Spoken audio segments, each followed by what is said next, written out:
Chinese ships enter restricted waters around disputed island in South China Sea. Taipei, Taiwan. Two Chinese ships intruded into the restricted waters of a Taiwan-controlled island in the South China Sea on June 11, Taiwan said.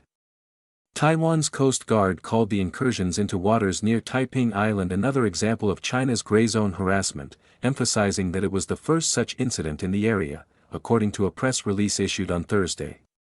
It criticized Beijing for a malicious escalation against the island. Taiping Island, also known as Ituaba, is the largest naturally occurring island in the Spratly Islands of the disputed South China Sea. It is located about 1,000 miles southwest of Taiwan. It is controlled by Taiwan, and also claimed by China, the Philippines, and Vietnam.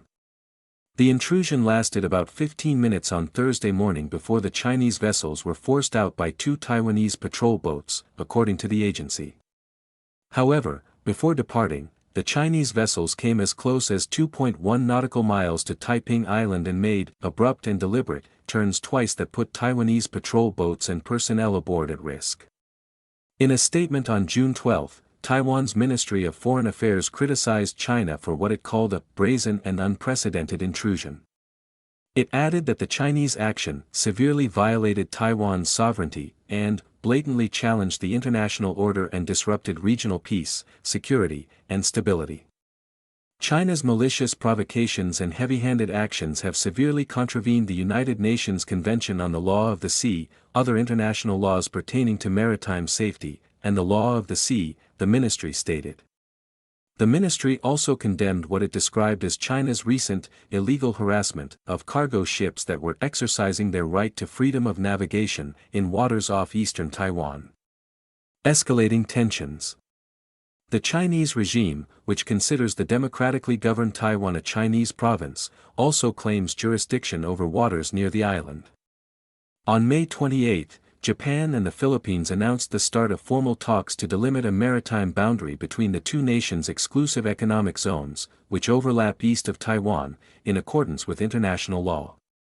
Tokyo and Manila's decision angered China. On May 29, Mao Ning, spokesperson of the Chinese regime's foreign ministry, called the talks null and void and a violation of China's maritime rights.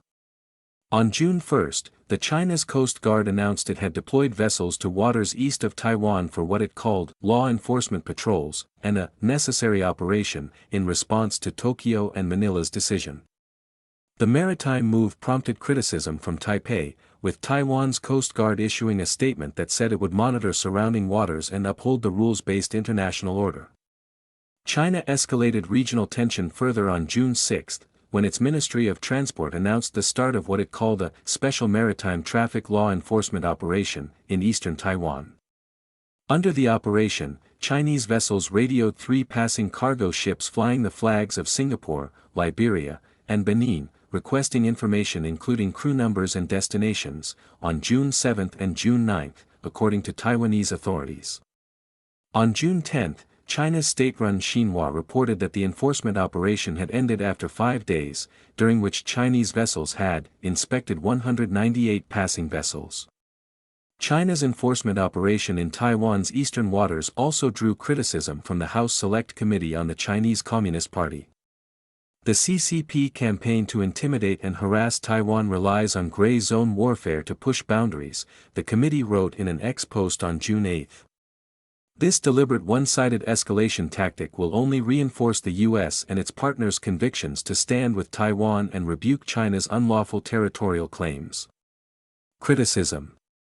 China's incursions into Taiping Island's restricted waters drew criticism in Taiwan and abroad. In a June 12 post on X, Joseph Wu, Secretary-General of Taiwan's National Security Council, called Beijing a shameless bully for using the Tokyo-Manila maritime delimitation talks as a pretext for its action. Bonnie Glaser, Managing Director of the Indo-Pacific Program at the German Marshall Fund of the United States, noted that the incident was another first by China, adding that it fits a pattern of challenging Taiwan's sovereignty claims and administrative control, according to her X post on June 11.